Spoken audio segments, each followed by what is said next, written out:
Assalamualaikum warahmatullahi wabarakatuh. Alhamdulillah, puja dan syukur pada Allah Subhanahu wa taala. Salat dan salam semoga tercurah dan terlimpahkan kepada baginda Nabi besar Muhammad sallallahu alaihi wasallam. Pertama-tama teman sekalian, disclaimer dulu buat teman-teman sekalian yang mungkin hanya mencari pembenaran atau mungkin tidak siap untuk diajak mikir atau sudah punya pemikiran sendiri dan tidak siap untuk ada semacam kayak diskusi di forum inilah ya. Saya sarankan nggak perlu untuk ngelihat video ini ya, karena saya menunjukkan video ini, saya membuat video ini untuk mengajak teman-teman sekalian berpikir lebih dalam, sehingga mungkin apa yang saya sampaikan mungkin nggak semua orang suka. Kita coba bahas tentang yang viral ini, tentang ini ya, penjual es teh di pengajian. Tapi saya nggak mau cuma bahas soalan kejadian itu aja, karena saya berpikir ada sesuatu yang lebih dalam yang lebih perlu kita bahas ketimbang cuma membahas tentang peristiwanya aja. Dan itulah kenapa saya mau buat video ini, karena saya nggak mau video ini cuma ditonton oleh orang ketika cuma kasus ini aja, tapi ini berkaitan dengan sikap mental seseorang ketika mereka menghadapi satu peristiwa atau dalam memandang satu peristiwa. Oke, kita mulai aja dulu dengan kejadiannya. Pertama, soal kejadiannya sendiri, soal present daripada kejadian itu sendiri. Pertama-tama, bagi saya secara pribadi sangat tidak etis dalam satu forum misalnya, lantas kita itu menggunakan kata-kata yang tidak pantas dengan cara pengucapan yang juga menyinggung orang. Itu adalah sesuatu yang secara etis jelas sesuatu yang tidak tepat ya. Walaupun secara syariat kita bisa untuk debate, kita bisa punya perbedaan fikih di situ.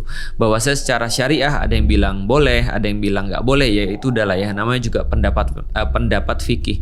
Tapi etika itu terkadang soalan hati manusia. Ketika ada orang melihat dan kebanyakan merasa tersinggung, ya berarti itu adalah ada sesuatu yang bermasalah di situ.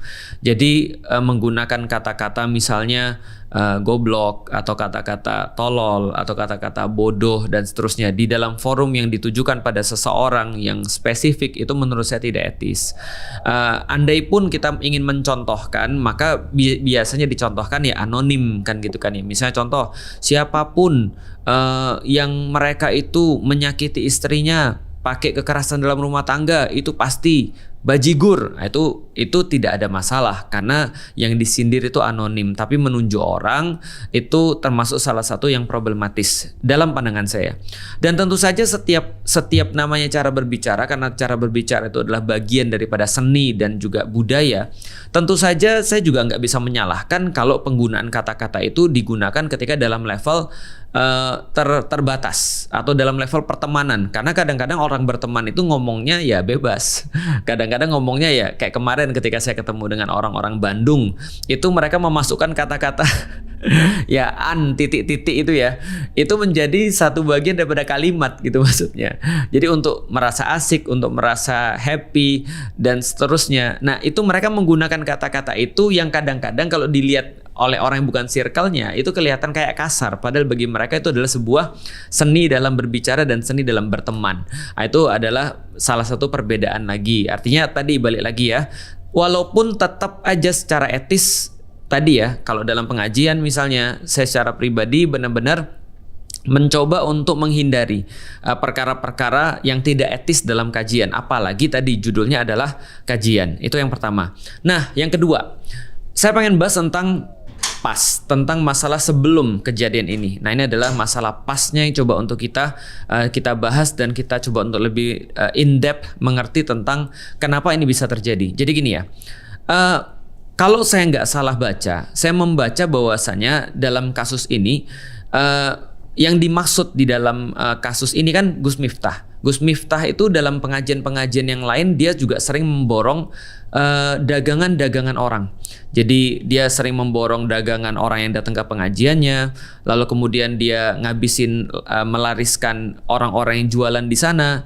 Nah, maka dari situlah muncul satu fenomena seolah-olah jadi kalau ada orang jualan datang ke pengajian Gus Miftah itu akan dibantu jualannya.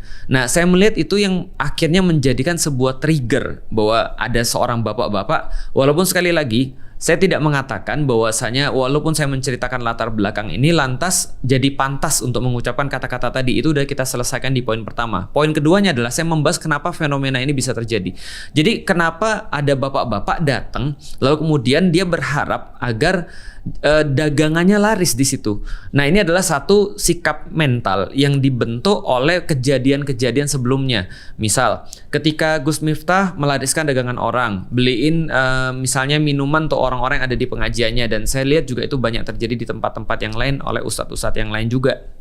Maka wajar ketika ada orang yang datang bawa dagangannya, dia berharap dilariskan. Dan menurut saya ini adalah sesuatu sikap mental yang juga kurang tepat. Artinya kita bisa untuk membahas sikap mental apa yang harusnya tepat, karena ini menurut saya nggak tepat. Contoh kayak gini ya, ada juga terjadi pada konten creator yang lain.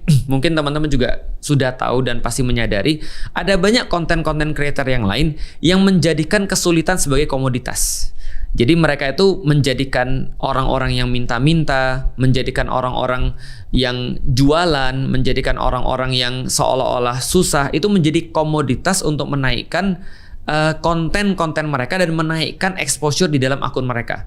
Misal ketika ada orang ngelihat, wah ini kalian lagi kesulitan ya, nih gue bantu gitu kan ya. Ini lagi susah lu ya, nih gue bantu. Atau nih gue ambil seluruh dagangan lu, satu gerobak gue beli deh, bagiin pada semua orang. Nah akhirnya muncul apa? Muncul pandangan orang bahwasanya harusnya tuh itu yang wajar. Harusnya tuh kayak gini, ini tuh sudah wajar, aku tuh wajar dibantu, aku tuh harus dibantu. Nah menurut saya ini mungkin mental yang nggak tepat. Kejadian pada konten creator semacam ini bukan cuma satu atau dua orang, adalah orang-orang datang ke dia untuk minta bantuan, kan gitu. Karena di dalam kepala orang ketika ngelihat kontennya, bahwasanya orang-orang ini memang membantu. Mereka nggak ngerti bahwa itu cuma konten gitu maksudnya. Nah ketika mereka datang untuk minta bantuan pada konten creator tadi, adalah yang dimaki-maki, adalah yang kemudian curhat. Akhirnya konten creator ini mental orang Indonesia nggak benar semuanya, minta-minta semuanya. Bro, kan lu yang buat. Lu yang buat kejadian itu, lu yang meng-create ada segmentasi pasar itu.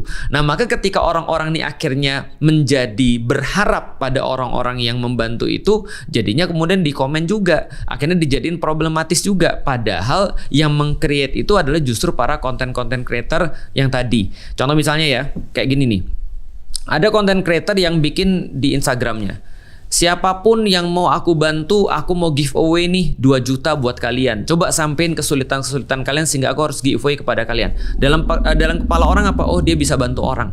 Maka dia mulai tuh DM-ini konten creator ini, gue perlu bantuan dong, dan segala macam. Terus dia baca, terus dia ngeluh, kok orang Indonesia gini ya, kok orang Indonesia mentalnya minta-minta ya, dan segala macam. Nah padahal ini yang dijadikan sebagai komoditas tadi. Nah itu adalah yang kedua. Kenapa ini bisa terjadi? Artinya yang saya khawatirkan ketika ada orang bereaksi berlebihan. Sekali lagi mungkin teman-teman juga nggak setuju, juga nggak ada masalah ya, karena ini juga namanya diskusi. Saya cuma menyampaikan kekhawatiran saya tuh alasannya tuh apa. Yang saya khawatirkan contoh ya, ketika dalam kasus ini terjadi orang-orang rame-rame nyari bapaknya, pengen bantu bapaknya, pengen kemudian memberikan bapaknya. Tapi bisa nggak sih kita berpikir bahwa hal ini justru akan menjadikan sesuatu yang lebih parah di esok harinya? Seolah-olah misalnya bahwa setiap orang harus dibantu. Nanti orang-orang akan bilang, kalau bapak-bapak tadi yang menjual es teh tadi dibantu oleh kalian mau untuk umrohkan misalnya, kalian mau untuk bantu dia misalnya, atau kalian mau untuk apa misalnya, lalu kenapa saya nggak dibantu? Padahal saya lebih susah daripada bapak-bapak tadi. Ada orang-orang nanti berpikiran demikian. Yang saya khawatirkan adalah nanti mental orang itu tidak punya mental usaha atau tidak punya mental untuk berusaha keras untuk mencapai sesuatu. Sebagai seorang muslim, kita harus membantu orang. Tapi sebagai orang muslim juga, kita juga punya sebuah sikap mental untuk tidak menyusahkan orang lain. Jadi tidak menadah, tidak meminta-minta, dan seterusnya. Tapi di sisi lain juga kita harus membantu orang. Idealnya sih kita ngelihat orang sebelum dia minta bantuan, kita sudah bantu karena kita tahu mereka sulit. Idealnya seperti itu tadi. Tapi saya nggak pengen mental minta-minta ini juga, atau mental untuk berharap dikasihani orang, atau mental dia menunggu untuk dibantu sama orang. Saya juga nggak pengen mental ini ada di antara kaum muslimin, karena ini berbahaya juga. Sehingga nanti yang saya khawatirkan ada orang-orang yang ketika dia datang ke ustadz, dia merasa bahwa ustadz itu wajib untuk bantu dia. Gitu maksudnya. Kamu kan orang baik, kenapa kamu nggak bantu aku? Ini kenyataan. Saya pernah ketemu dengan seorang mualaf. Mualaf ini kemudian minta ketemu sama saya. Lalu kemudian dia ketika minta ketemu sama saya tuh waktu itu lagi Jumatan. Nah, lalu kemudian ya saya bilang dong, ya udah kita Jumatan dulu aja. Ketika kita Jumatan, pas saat itu khotib itu lagi ceramah tentang sedekah dan keutamaan untuk mengutamakan orang lain dibandingkan diri sendiri. Nah, jadi ihsar kepada orang lain, mengutamakan orang lain dibandingkan diri sendiri. Beliau cerita tentang, khotibnya ini bercerita tentang para sahabat yang mengutamakan sahabat yang lain, tentang bagaimana semangat mereka bersedekah, semangat mereka dalam memberi, bahwa Islam ini adalah agama yang memberi, bagaimana penyesalan orang-orang yang tidak bersedekah dengan maksimal ketika di yaumil kiamat dan seterusnya. Nah, setelah itu mualaf ini ngomong dengan saya tahu sebenarnya mualaf ini perlu bantuan. Cuman kan tadi ya, kita tuh harus membantu dengan bijak. Dia bilang gini, saya mau ngetes ustadz ini. Ustadz yang tadi ngomong, tadi pengkhotbah tadi, saya mau ngetes. Kan dia kan ngomong tentang masalah memberi. Mau nggak dia memberikan harta dia bagi saya? Karena dia sudah berpendapat seperti itu. Nah, di titik itu kemudian saya bilang, bro, nggak gitu konsep di dalam Islam. Konsep di dalam Islam itu adalah seorang muslim itu tangan di atas lebih bagus daripada tangan di bawah. Artinya orang-orang yang punya itu akan berbagi, dan orang-orang yang nggak punya itu nggak akan minta. Jadi nggak serta-merta kita merasa bahwa orang harus bantu kita, nggak gitu. Yang harus adalah kita harus bantu orang. Itu mental. Meskipun kita nggak punya uang, kita harus bantu orang. Meskipun kita nggak punya uang, kita nggak mau nyusahin orang. Itu adalah mental seorang muslim yang harusnya ada. Dan itu yang coba untuk saya sebarkan juga kepada orang-orang. Makanya saya bilang gini ya. Contoh misalnya ya, ada orang-orang ini juga saya alami. Ustadz, kita ini kan sama-sama orang yang dakwah ya. Kalau orang-orang dakwah kan harusnya saling bantu-membantu, karena kita seperti satu tubuh. Terus pakai dalil lagi gitu kan ya. Innallaha yuhibbul ladzina yuqatiluna fi sabilihi shaffan.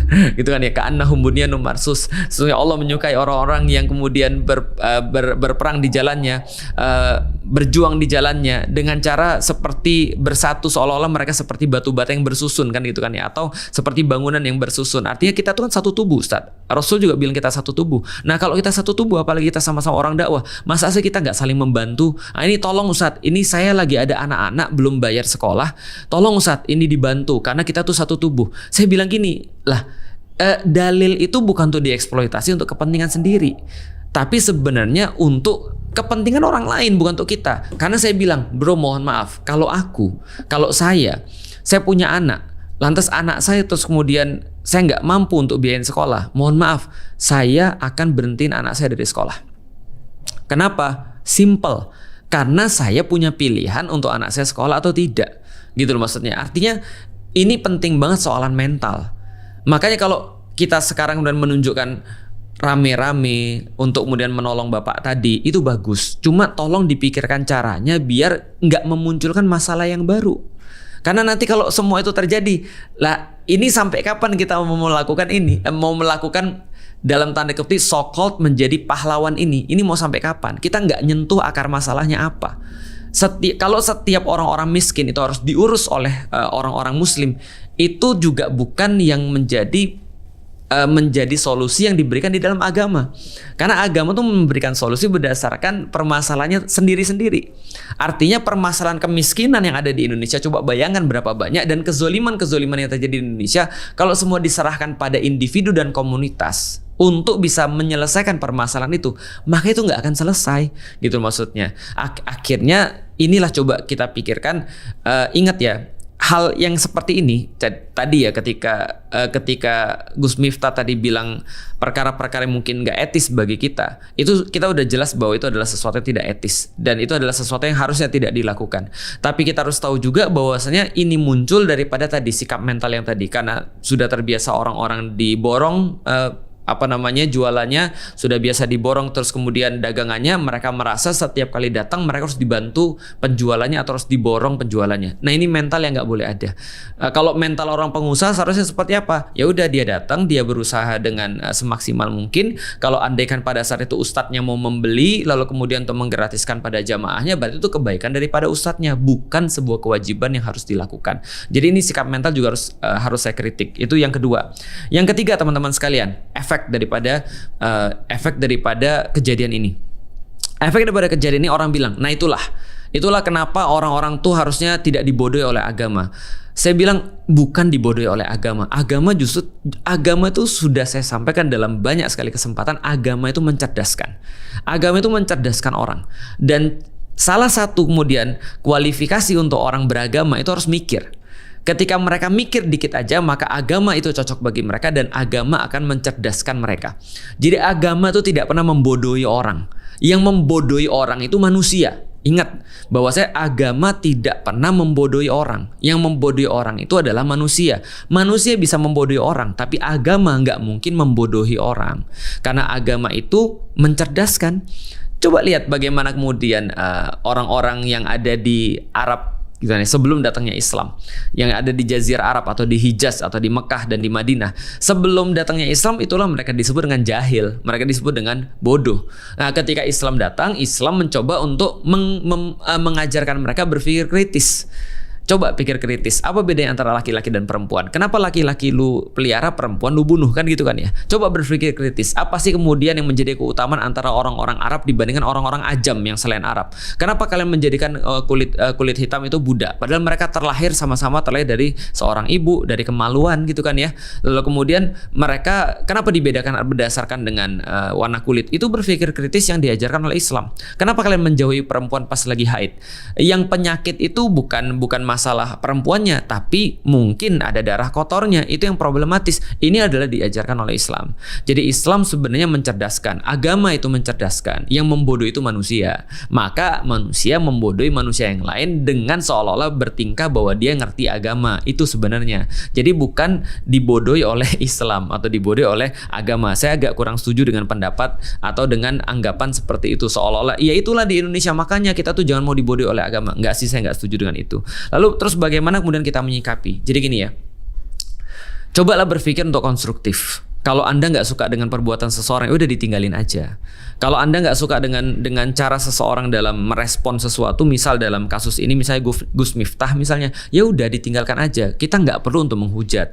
Kita nggak perlu untuk semacam kayak ya melakukan hal yang sama. Contoh misalnya kita bilang, wah bener-bener ya segala macam lah. Saya nggak mau masuk ke situ ya.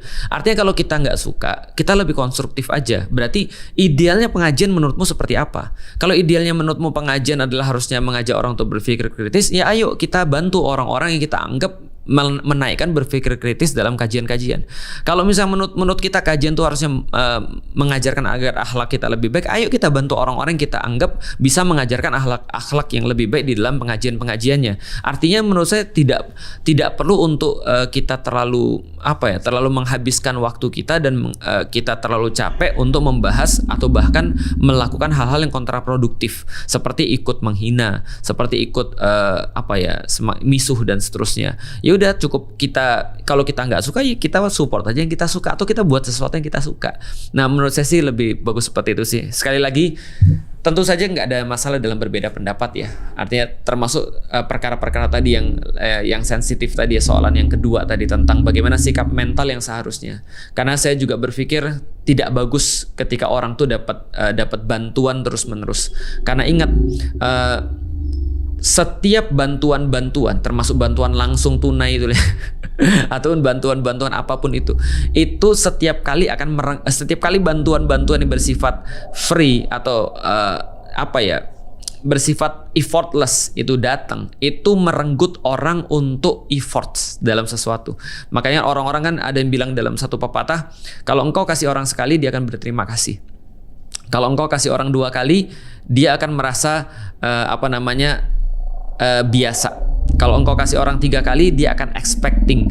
Kalau engkau kasih orang 4 kali dia mulai merasa bahwa ini adalah sesuatu yang seharusnya. Kalau engkau kasih orang berapa kali tadi? 4 kali ya? 5 kali. Itu dia mulai marah kalau kamu nggak ngasih. Dan saya nggak tahu. Tapi kalau saya bukan meyakini, saya mengalami itu berkali-kali dalam hidup saya. Sehingga saya mencoba untuk lebih selektif dan bijaksana, karena tidak semua yang kita kasih itu bisa menolong orang. Kadang-kadang